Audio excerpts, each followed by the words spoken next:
Hi, everyone. Dr. Liz here. Welcome to the Hypnotize Me podcast. I'm glad you're here, glad you're listening and learning, and hopefully it will help you with your journey along the way. I am a psychotherapist with a specialty in anxiety, insomnia, and deeper emotional healing.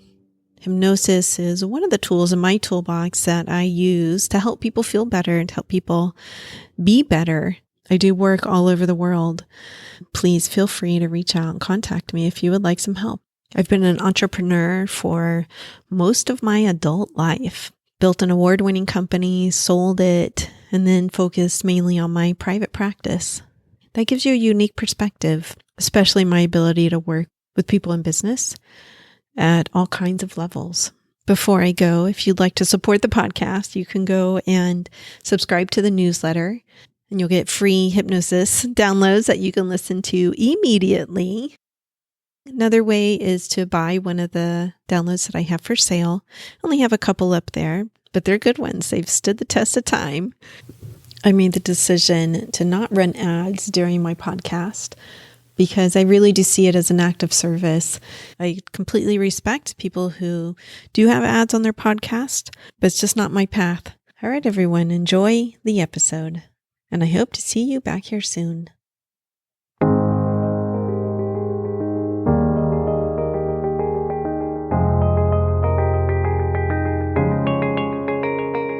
Hey everyone, Dr. Liz here. I'm going to jump right into this intro rather than talking anything about myself and what's going on with me because I am interviewing Matt Dawson, Dawson.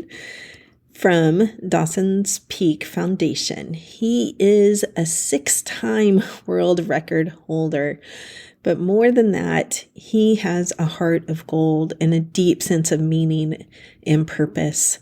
So when the opportunity to interview him came along, I jumped at it. I was like, absolutely, would love to. And I cannot recommend his book enough.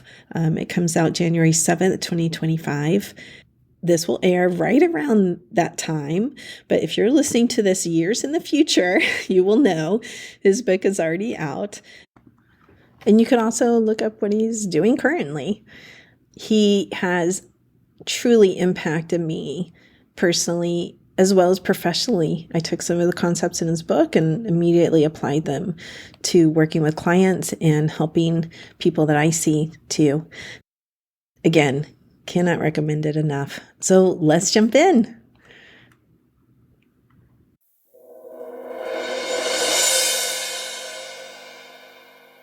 Hi, Dawson. Welcome to the Hypnotize Me podcast. Hey, I appreciate you having me on. Thank you. Absolutely. I was very excited to read your book. I loved it. I will let you know, probably the first book I read about really adventuring is Into Thin Air, John Krakow. Like when I'm in my 20s, I'm in my 50s now. So I've followed that literature for a very long time. Read The Comfort Crisis by I think it's Michael Easter. Michael Easter. That's right. Yeah. One of my favorite books is How to Survive in Extreme Circumstances. John Hudson, who like trains the British military. I don't And know that. I don't know that one. I'm gonna look that one up. Yeah. oh yeah, How to Survive in Extreme Circumstances. Okay. It actually came in handy when I was in Asheville, North Carolina with visiting my daughter when the Hurricane Helene hit. Oh And no. we actually applied some of the principles in it. And it's like, sort of amazing how these books show up in your life. And yours, it's been a couple of months now since I read it, and it has really stuck with me. I don't know if you wrote it meaning to inspire like a 55-year-old middle-aged woman, but it totally has. Even this morning, I sprained my ankle. So I was reading it with a sprained ankle, and then I got really sick, and I was like, no, it's time to work out this morning. I'm interviewing Dawson, and I've got to get a workout in beforehand. So really impactful day to day. So thank you. I really appreciate you mentioning that, and that means a great deal to me because I was trying to break through and kind of get outside of just that adventure realm. and to Hmm. people that want to go out and climb Everest. Because look, there's been a million books written about Everest and rowing oceans and doing all this kind of stuff. I'm like, and I'm not taking anything away from them because I've Yeah. enjoyed all of them and they're all wonderful works. But I wanted to kind of break out of that. I'm like, look, I'm not just trying to talk to a guy or someone that's wanting to do mountain climbing or it's like I'm trying to relate a common experience that we all have, that Yes. we can apply to everything in our lives, and to everyone can take something from a portion of this. So that means a lot to that it resonated with you. So I appreciate you sharing that with me. Yeah. I found it surprisingly relatable. I really did. And I really enjoyed the structure of the book. So the structure was it's really not a self-help, but it's not just a straight up this is what happened narrative. It gives the meditations and call to action, like the ask yourself and apply yourself. And I really loved those. I thought they were very relevant for my life. Yeah. You would tell these like extreme stories about what's happening and your surgeries and like where you were in the different parts of the world. And then I really did find the end of the chapters like, oh no, I can apply this to my life. I love to hear that worked as well. Because the last thing I wanted is I didn't want it to just be, hey, here's a story about me, and then Yeah. here's more information about me, and then here's something else about me. You know Yeah. what I mean? And making it about me because it's not about me. It's Hmm. simply saying, hey, here's my experience. Maybe you can take something from it and incorporate it into yours. And so I really was working hard to put it back on the reader to say, Yes. now you've learned something. Now here's something you can do, or what are you going to do with this information? And it's just wonderful because when we mentioned before we got on, when you and I were going to speak originally, and then we had to reschedule. It's like Hmm. this the way that you did that. I really enjoyed it, and Hmm. now I've incorporated that into my story. So it's like it's all about incorporating other people's actions into your stories and what you can learn and how you can learn, and all this. So it's Yeah. I'm glad to see that you enjoyed that. Yeah, I think you really accomplished it. I Thank do. you. Um, what was, I am curious about what was the hardest element for you in doing these extreme tasks, like climbing the mountains and going across the desert and across the ocean? What was the hardest part? It's I think there's two ways to look at it. There's physical, then there's emotional, psychological. Hmm. On a physical front, I would say probably the hardest one was actually the one that's included in the epilogue, which is my second successful crossing of the Mojave Desert. Hmm. That was 330 miles in just over 7 days, 8 hours, where I did it solo unsupported. It by itself was a freestanding world record of the fastest ever crossing of the Mojave Desert on foot. Hmm.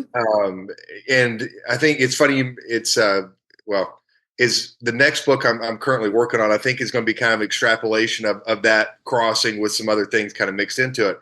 But the thing that was even just more difficult, because what I found is physical difficulty is one thing, but like a lot of people can relate to, psychological, emotional difficulty in all of our lives normally just makes everything else pale in comparison. Yes. It was finding a way to keep going time after time and stay committed for so many years, because originally the project Seven for Soldiers was supposed to kick off in 2020, and Hmm. then it got delayed because of COVID. Yeah. And then once we finally got going, we were on track to do everything successfully. Hmm. And then the North Pole got delayed in 2022. Yeah. Then it got delayed in 23. Then it got delayed in 24. Yes. And it's just, and that's like the last thing that we need to finish this thing. And we keep losing it, and you can only go for 3 weeks out of the year. Yeah. So if you lose it in early April, you have to wait another year. Yeah. So it's just every time you get so close. Like last year, I spent 2 weeks in Russia and Siberia, Uh-huh. so close. Then I lost it again. Now you have Yeah. to wait another year.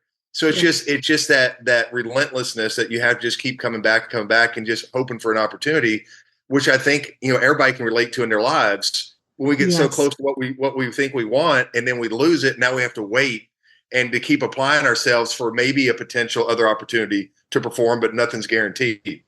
Yeah, yeah. On a much smaller level, it's like my house is for sale right now, and two contracts have fallen through, and it's like you get Mhm. so close, and then it's like, Yeah. nope, you're back to waiting. You Yeah, know, like it is that I mentioned feeling I of mentioned like, in the book. It's like, and it's like we all go through it, whether it's, selling the house or going for a new job or Yeah. something to do with a relationship or whatever is I found so many times where I thought I was all in. Yes. Like you have to get you're at, playing blackjack or whatever, and Uh-huh. I've got all my chips on the table, and I'm like, I am maxed out physically and emotionally and psychologically. And then the universe looked at me and it's like, listen, if you want to continue to play, you got to find more ways, put more stuff on the table. Yeah. And I'm like, I can't. Like I'm all in. And like, well, you better figure it out. That's your problem. So then you put more of yourself into it. You find ways of growing as an individual, and then Yes. you think you're maxed out. And then the universe says, well, you got to put more on the table. And it's Yes. just a constant requirement to sacrifice it and to grow even more to pursue what you want to pursue. That was the greatest challenge. It And was. Okay. I think a lot of people have experienced that in various ways. And it just causes you to grow. And then growing into it is even more. Okay. So it's like staying in the pocket. Like you Yeah. say in the this is later in the book, but you had an acronym. I was going to ask you, I was like waking up at night thinking of that final S, right? Like and then I actually ended up coming up with my own. I immediately started applying that with clients, by the way. Like, okay, let's come up with an acronym that works Mhm. for you, so that the listeners know. Dawson has this acronym BDS 123. It's breathe, don't give fear a voice, don't judge as good, wrong, bad, right. Slow down mentally, Mhm. stay in the pocket, and which is really like keep going, stay in the Right. pocket. And then small, keep your world small, meaning stay present to where Right. you are. Like don't go too far into the future, into the past, beside you, all of that. So, how did you come up with this acronym? Yeah, it's I just enjoy little things like that. I enjoy simple little things I can think about it in the moment. Uh-huh. And it's when you do this type of thing, it's very easy for things to get very big very Yeah. quickly.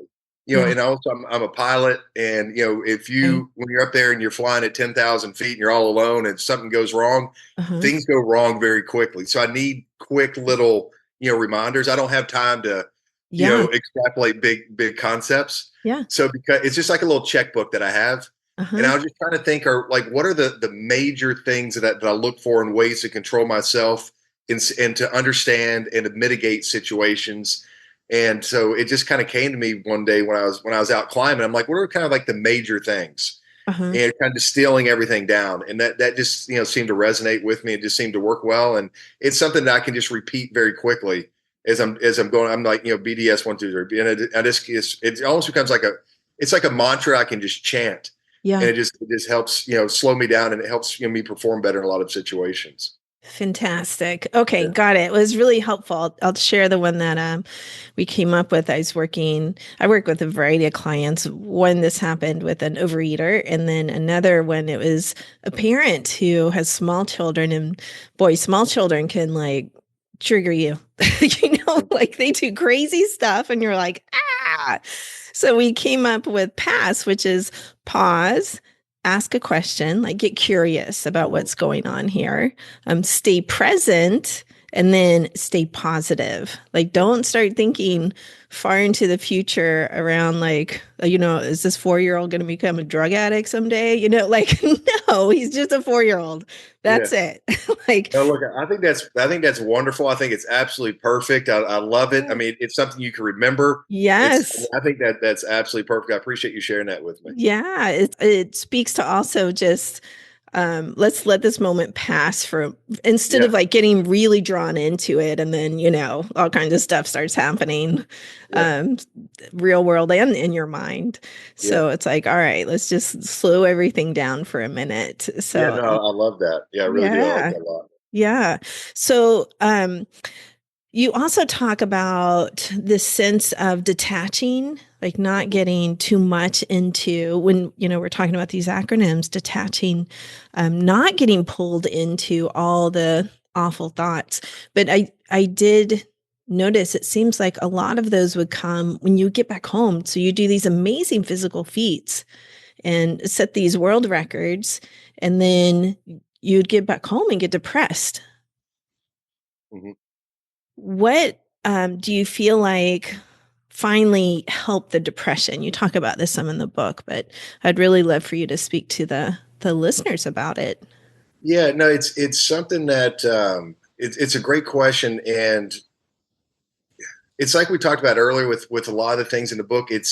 I think it's something that a lot of people can relate to, and Yes. that's something that was important to me is to have a story where we're just sharing elements of just a common human experience or condition or Yeah. issues, things like that.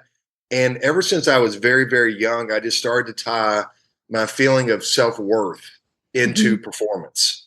Hmm. Number one, and then secondly, it's just I needed like a constant sense of stimulation. It Hmm. was difficult for me to sit quietly, and to be quiet and to be present. Okay. And when I was coming back, and one of the things that you're referencing is from when I was rowing the Atlantic Ocean, which we were Yeah. successful in doing. And then, but on that trip, we mentioned the North Pole a few minutes ago, is we lost the North Pole Yeah. because Russia went into Ukraine. Yes. And even though we were, I'd gone, 9 for 9 or 10 for 10 on expeditions up to that Hmm. point, had set all these records and whatever, is all I looked at was we lost the North Pole, which Hmm. meant we couldn't finish the project on schedule like we said, and Hmm. therefore I'm a failure. Hmm. And because I'm a failure, is I've let everybody down. I've Hmm. let all these people that depend on me, I've let them down. And obviously there's nothing I could do about it. I mean, one Yeah. country invaded another country, but the way that I looked at it was I should have been able to find a way to still make this happen. Like I don't care the reason why it didn't happen. I should have been able to find a way to move heaven and earth and to create, whatever and to make it happen. Uh-huh. And I just because I couldn't is it really impacted my feeling of self worth. Okay. And that's just kind of what it comes down to. And with the detachment is there are different ways that you can detach in various situations, but really just it's a matter of not ascribing our feeling of self-worth or value or our ability to love or to receive love, to give love or to receive love based on X, Y, or Z, Hmm. fill in the blank. Hmm. Number one. But then secondly, with regards to performance, is you can't look at how's this going to end up, or how did it end up in the past? Like if you're a baseball player, you're like, well, I've struck out the last 3 times, Yeah. or I've got all this pressure on this at bat. If I hit a home run here, then my life's going to change. If I strike out, my career's probably over. Like you Yeah. can't think about that kind of stuff. It's especially the greater the moment grows, is Hmm. all you can do is just focus on your performance in the moment. And Hmm. that's what I really talk about that detachment. It's like Okay. there are plenty of times when you're on the mountain, it's like I can't think about there's a potential for me to be dead here in a Yeah. few minutes Hmm. if I don't get this right. All I can do is just focus on what's immediately in front of me. So there's different ways to detach, whether from the physical pursuit in that moment or Uh-huh. from kind of like that greater psychological pursuit once things kind of calm down and in a much just kind of larger personal sense. Yes. I'm Yeah. sorry, I know that was kind of a big answer, but it's just detachment is kind of a big subject It depending on is. how you look at it. Yeah. It is. Right. I mean, do you meditate? I do. Yeah, You I do. try to make it a daily practice, so Uh-huh. pretty. I'm good at that. So it's an important part of my kind of regime Okay. or regimen And rather. did you meditate before you started doing all this? I did, but just not consistently. Okay. And so you can use either like real kind of traditional meditation, which Hmm. which I enjoy doing. I enjoy sitting quietly and things like that. Or you can, what I tell people is that you can use kind of an active meditation where you're Yes. just out, walking by yourself or exercising or doing some Yes. type of functional flow technique, where you're just Yes. stretching and moving. So there's different ways of meditating to Uh-huh. connect with yourself. Yeah. Yeah. Okay. I'm curious because meditation talks so much about detachment Yeah. as a concept, Right. as a philosophical concept, but Right. also as a very real, like psychological, in the moment kind of technique to use. So that's why the question popped into my head of, yes, it's very much staying present when you're taking that one step and the next step could be lethal. It's like Yeah. you're moving forward and yeah, it would be very difficult to think about that and then stay present, as well as, I was really struck about the story you told, I don't remember which one it was, where the guy was incredibly physically fit. He was part of the team going, and on like day two or something, he gives Yeah, up. South Pole. Yeah. It's South Pole. Yeah, I was picturing cold, not hot. So,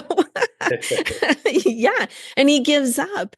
And it's like somehow that he got, sucked into the mental instead of really being able to detach and be present and, okay, this is what I'm Yeah. doing right now, right now. Yeah. Yeah, I tell you, it's wild. And I'm sure you've seen it. Well, I know you've seen this in your practice. It's wild what we tell ourselves and yes, how that impacts our ability to perform. it is. And Yes. just like you mentioned, is he just got it in his head that he wasn't strong enough, he wasn't in shape, he wasn't this, he wasn't that. And I watched him over, I guess 2.5, 3 days, just, I mean, crumble Yeah. mentally, emotionally, physically, when I knew for a fact that he could do it. There's no question in my mind. And I saw people that he was stronger than doing Uh-huh. it, Uh-huh. and but he just got it in this negative feedback loop in his head, and Yeah. ended up paying what it was like $14,000. Yeah. Yeah, better backed out of there. Yeah, Yeah, exactly. I think those beliefs we do have about ourselves and our own abilities do impact us like that, whether it's in the South Pole or um, being able to walk down the street and say, okay, I've just had a surgery and now it's time to get active again. Like you spoke about those beliefs that I think you said your real awareness of them came as a teenager. Like I'm a bad person, I deserve to be punished. I would find some way to fuck things up here. right.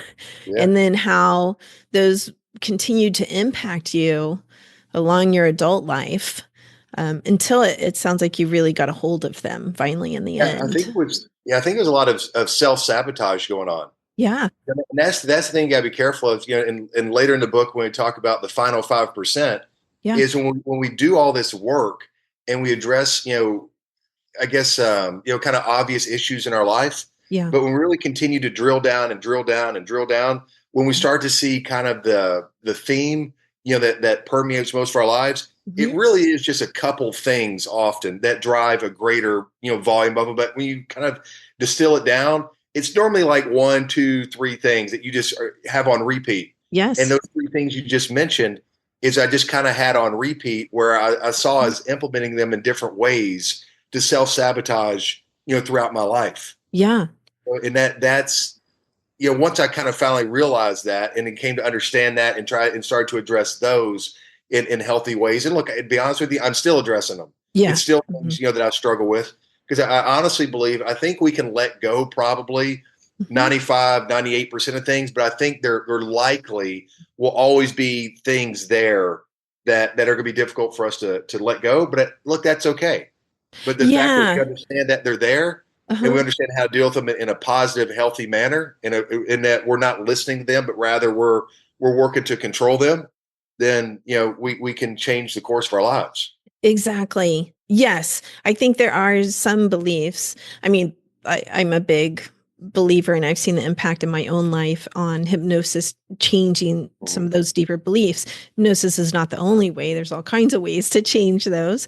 But sometimes what happens is that we end up managing them, like you're saying, like the awareness and then not listening and saying, okay, I know that's popping up because of this and that's what triggered it. And now, thanks for information, continuing on my way. Right. Yeah. And coming back to the better beliefs about ourselves.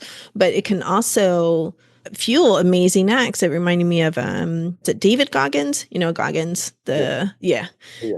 The worst self-talk I've ever seen in a book. You're a book too. It's like, oh my God, directly stemming from his childhood Right. that was severely abusive, but fueled him to do all these incredible physical acts. But it's like, it's those downtimes, I think, sometimes where, okay, the trip is over, the expedition is over, you're home. And now what do you do with those Yeah. You thoughts? can't run from yourself anymore. Right. Yeah, Yeah. exactly. Well, I'm sorry to interrupt, but Go that's what ahead. we mentioned a minute ago is the hardest thing for normally anybody to do is to sit quietly with themselves. Yeah. You can go out there, and I don't care if you're getting a new job or running a marathon or pushing a car 100 miles. Hmm. but you sit there quietly with no distractions in a quiet space, and all these things start coming up. Yeah. It's very, very, or if you're out moving, whatever it is, but just where you can't hide from yourself. Yes, You do that on a consistent basis, it brings up a lot of stuff, and it's difficult to do. it is. It is. So you get back from, I think it's your 10th world record or something, and you get very Six, yeah, depressed. yeah. Do you go into treatment at that point? Yeah, that's a great question. Is over the years, is I've met with a couple providers, a couple, Okay. therapists, Uh-huh. you could call them, and I haven't really found the right person that's Hmm. resonated with me. And I think when you go into these treatment and these various types of treatments, you have to find the right person for you. Yeah, and one person works with one person, but it just kind of doesn't Yes. fit with the other. So when I came back, is I looked around, spoke to a couple people, but nothing really no one really Okay. matched with me. So it was more of just me grinding on my own, of just kind of taking more time, more trial and error, more sitting with Uh-huh. myself, more, just kind of evaluating and just understanding, hey, and asking myself, why do you think you're feeling this way? Okay. And then, like we mentioned a couple minutes ago, I just came to understand there's nothing new here. This is just me rehashing, reliving these Uh-huh. old things. And once I saw that, I was able to slowly start working past it and get to a better place. Okay, got it. So more of like self-inquiry, sticking with it, not trying Exactly. to Yeah. avoid it this time Yeah. with whatever. I genuinely believe there are certainly times when it helps to work with an outside service provider. Yes. Whether it be a physical therapist, whether it be a doctor, Yeah. whether it be someone that helps you mentally, or someone that fixes your car. Yeah. It's like you need outside help. But that being said, is when we're dealing with psychological issues, I believe a lot of times we have the answers we're looking for deep inside of Hmm. us, but we need to find the ability to listen to ourselves. And we need to get quiet to listen to ourselves. It's just so often we have so much going on is we're screaming at ourselves, but we're not listening, Yes. or we don't have the ability to listen. We've got that volume turned down so low, Yeah. and we don't realize it. Yeah. Because I've been doing this for a long time now, Uh-huh. is I've found different ways of dialing that volume up and to say, hey, what am I missing here? And I can generally tell myself where the issue is now. Okay. Okay, Yeah, and fantastic. start to work on it. Love it. Love it. All right. Can you let people know about well, you have two. You have the Seven for Soldiers project was what really Right, started this whole thing. And then you have the Dawson's Peak Foundation. So right. can you tell people about both of those? Yeah, certainly. So Dawson's Peak Foundation is a 501c3 that a good friend of mine and I, Jay Jablonski, started back in 2018. And our mission is to inspire the discovery and pursuit of individual purpose. Okay. And just it's trying to get people to live lives of greater purpose Hmm. and to transition from being really self-centered to service-centered. Okay. So to live for something greater than ourselves, and to really understand that we're all participating in this together, Hmm. and that everything we do not only impacts ourselves but impacts everybody else. Yeah. So it's about learning to live with a proper sense of contribution. Okay. And it's just, I think far too often in today's society is we're not thinking about the participation and contribution that we want to have, Hmm. and we're starting to discredit our ability to impact the world. And Yes. so it's important that we understand the sense of purpose that we want to have in our lives and the impact we want to have. So that's really our mission. Okay. And the current project we're working on is called Seven for Soldiers, Mhm. where I was trying to set 7 world records through a variety of activities. We talked about several of them. Yeah. I ended up setting 6, Hmm. so far, and 100% of our net proceeds are benefiting the Gary Sinise Foundation and Hope for the Warriors, Hmm. that are two of the highest rated veteran charities in the country. Yeah. So I haven't made a dime on this in the past several years. Everything that comes in that's not spent goes out the door to those two groups. Got it. Okay. I wasn't quite sure how that worked in the book. So thank you Yeah. for explaining that. But it's like, how are you funding it then? I was like, how is this guy doing all these Yeah. expeditions? I know you used to work in the banking world. And Right. so are Yeah. you privately funding it yourself? Yeah. So the way it got started was I was funding everything personally. Mm-hmm. If you look at these expeditions, it's not cheap. No. It's not going to the IHOP across the Yeah. street. But and then so I've personally funded everything. and then we backfill it with sponsors. Oh, okay. So yeah, like Monster Energy Yeah. is our major spot is our largest sponsor, and they've been absolutely tremendous Okay. to deal with over the past couple of years. Uh-huh. A lot of people don't realize the magnitude and the volume of the philanthropic efforts that Monster has in general, Mm-hmm. because they just don't advertise it. They have an organization within the company called Monster Cares, which has just been Oh, incredible. And then also they're very active with military veterans. okay. But then we have other major sponsors like 511 Tactical, Uh-huh. Oakley, sunglasses. Everybody knows Yeah. Oakley, Scarpa boots. Uh-huh. So then they bring on products and funding and things like that to Okay. kind of get us over and start to create a net positive situation. Okay, got it. You talk some about the struggles in the book with the nonprofit, and I actually enjoyed reading and hearing some of those parts because it's like people are often like, "Oh yeah, I'm going to start a nonprofit," and Oh they yeah, think it's so easy, and it's yeah. not. It's really Like, oh, not. everybody's going to care about this because I care about it. There's going Yeah, to be so much money. It's going to be so easy. right. And I just get to give stuff away to people. And it's going to be wonderful. Yeah.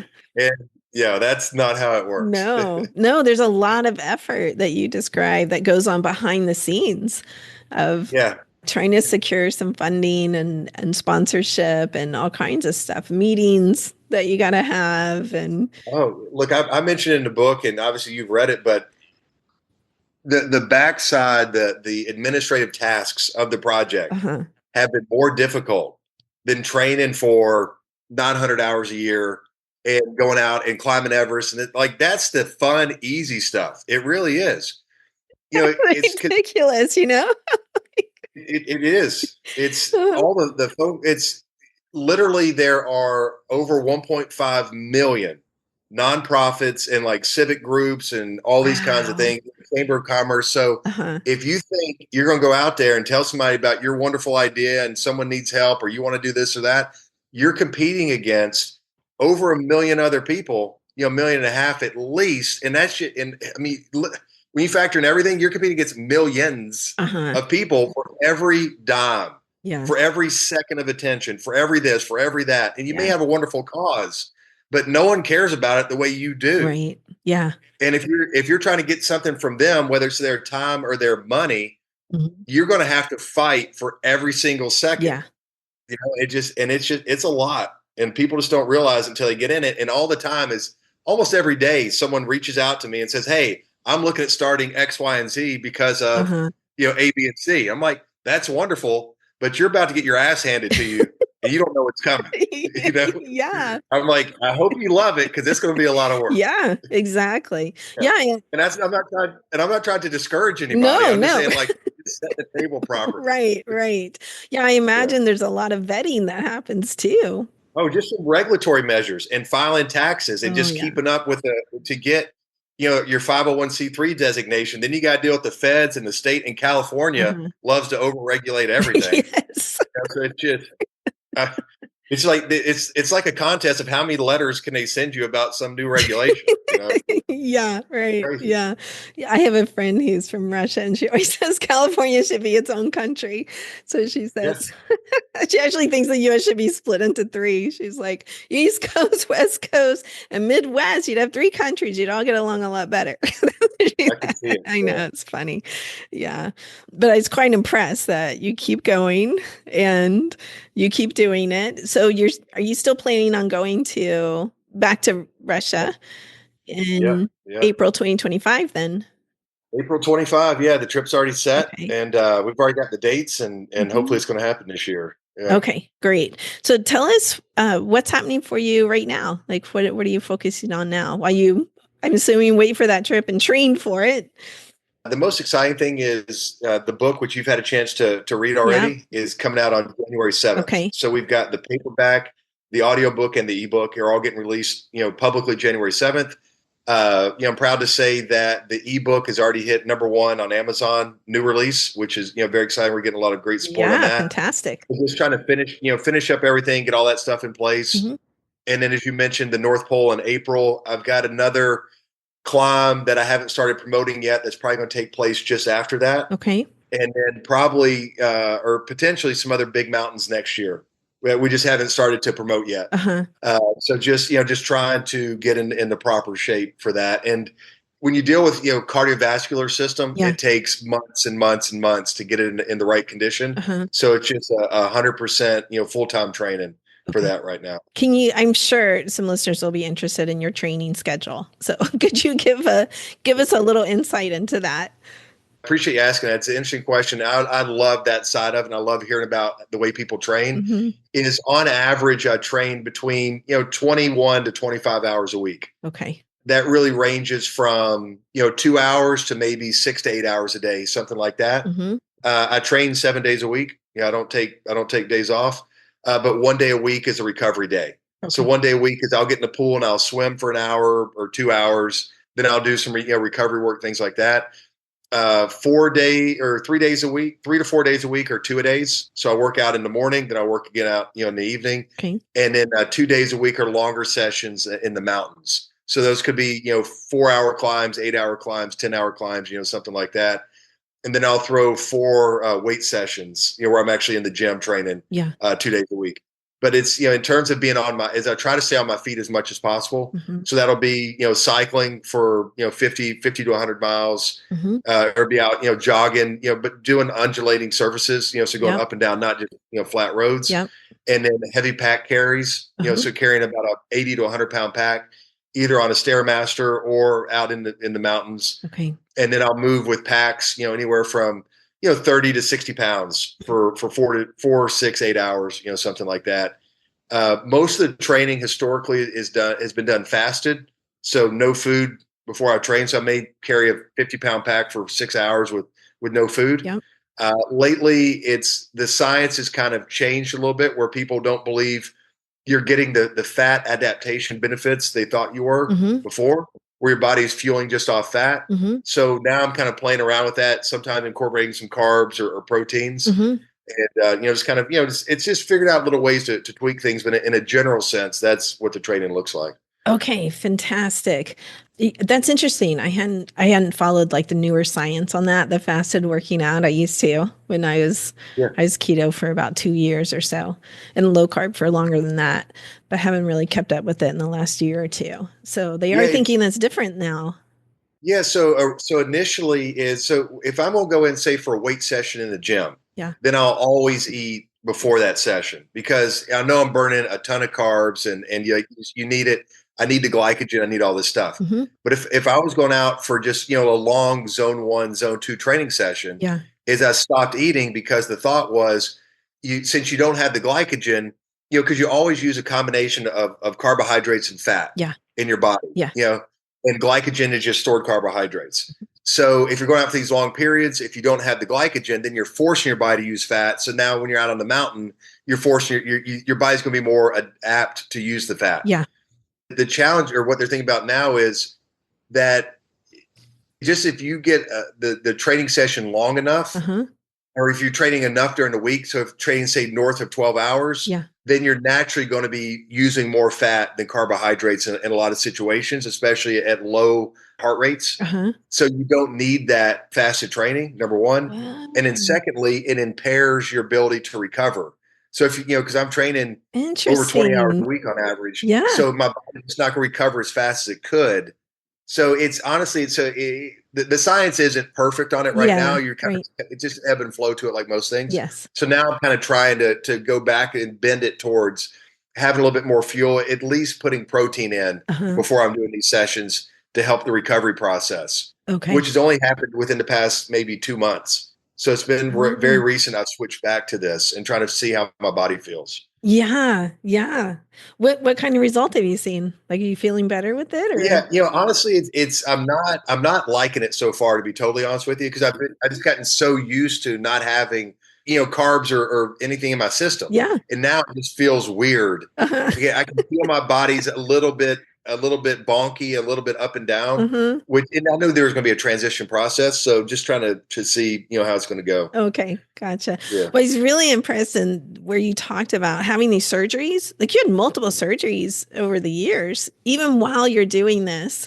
And then I think there was one on I think it was your ankle because you said it was hypermobile. I have a hypermobile.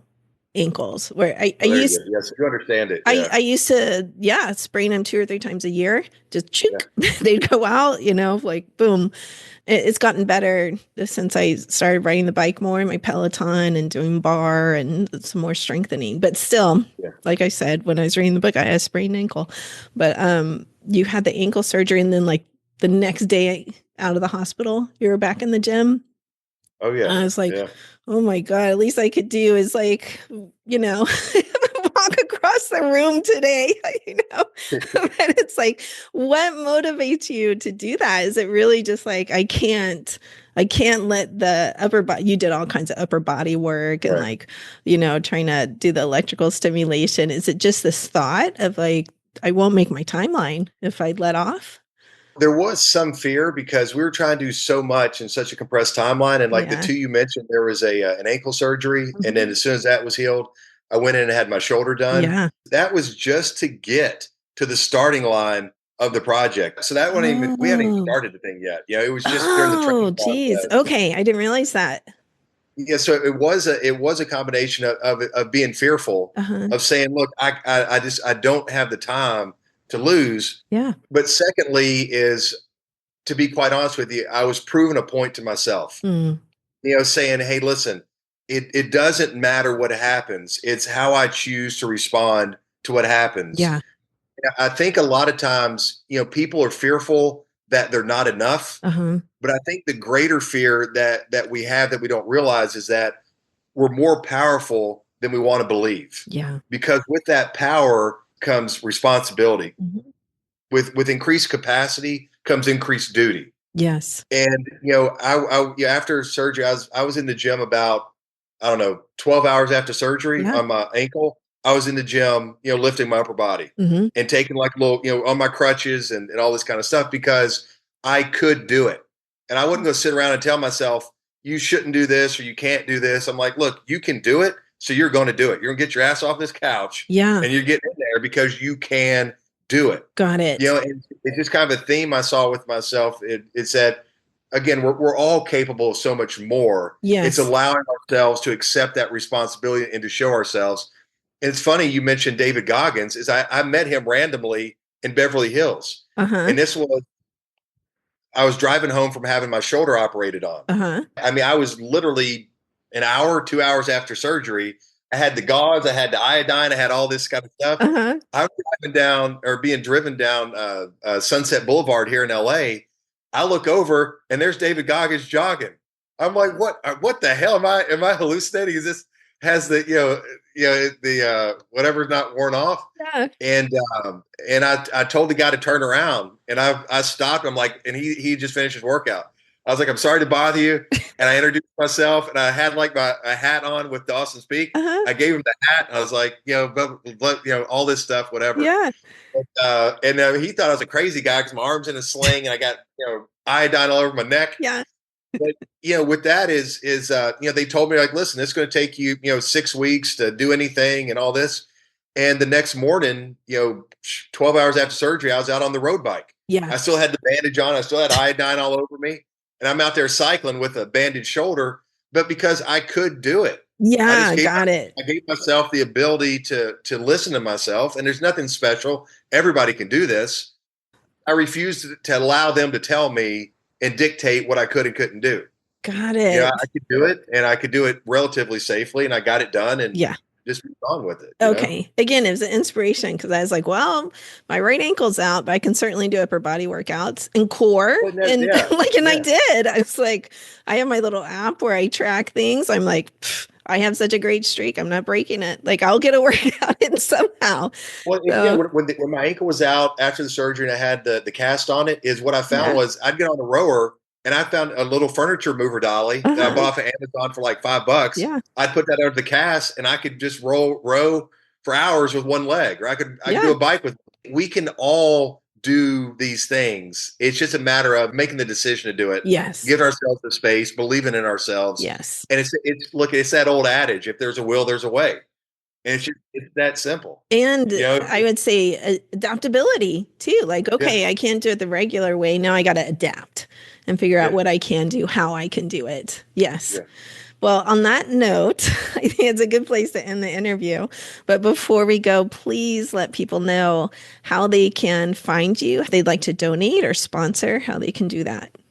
Yeah, no, look, I appreciate it. And thank you very much for having me on. I've really enjoyed it. Me The too. easiest way to get involved is you can just look at my site, which is Dawson's Peak, PEAK.com. That tells you, all about the adventures and everything. That links to the foundation site, which is Dawson Peak Foundation. And please get involved, with donations would be wonderful. Mhm. As we mentioned, 100% of the net proceeds go to Gary Sneed's Foundation, Hope for the Warriors. So I'm not making a dime off of this. I haven't made a dime since the beginning. The donations can be made through the foundation site or simply texting Dawson, DAWSON, to 53555. Okay. So we can't make it any simpler.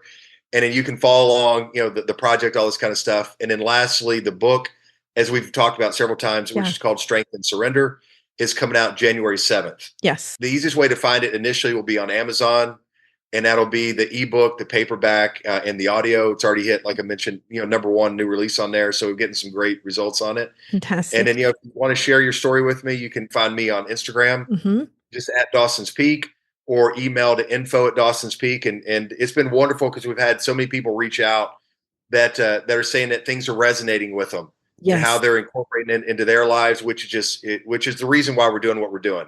So we love to hear those stories. Fantastic. And all of that will be in the show notes. And that's January 7th, 2025, because Yep. people listen to this for years later. Yep. So thank you again. I loved the book. I highly recommend the book to anyone who wants to pick it up. And again, thank you so much for being here and being on the show with us. No, thank you for having me on. I've truly enjoyed it as well.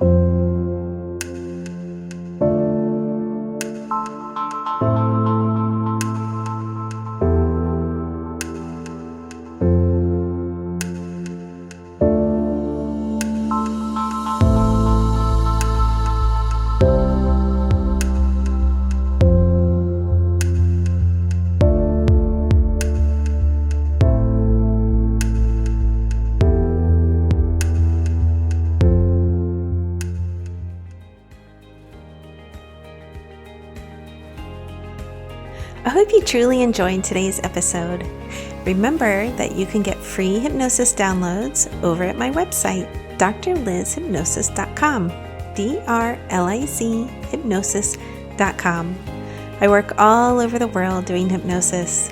So if you're interested in working with me, please schedule a free consultation over at my website, and we'll see what your goals are and if I can be of service to you in helping you reach them. Finally, if you liked today's episode, please subscribe to the podcast or tell a friend. That way, more and more people learn about the power of hypnosis. All right, everyone, have a wonderful week. Peace. This podcast is not mental health treatment, nor should it replace mental health treatment. If you need therapy or hypnotherapy, please seek treatment from a trained professional.